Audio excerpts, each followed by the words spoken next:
طبعا انا البسبوسه دي بامانه انا عملتها بالميه والزيت، بس بامانه طلعت حلوه خالص.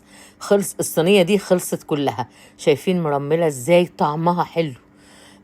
خفيفه سهله.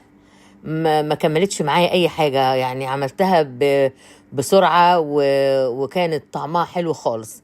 انا طبعا جايبه الدقيق دقيق سميد. حطيت كوبايتين وحطيت عليهم اقل من النص جوز هند، وقلبتهم مع بعض مع معلقه بيكنج باودر صغيره وحته ملح صغيره. وبعدين حطيت عليهم نص كوبايه زيت، وحطيت كوبايه ميه ونص كوبايه سكر اللي انا عجنتها بيها. وبعدين الشربات حطيت كوبايه ونص سكر وكوبايه ونص ميه، وخليتهم غلوا لمده 3 دقايق، وكان الشربات سخن والبسبوسه سخنه.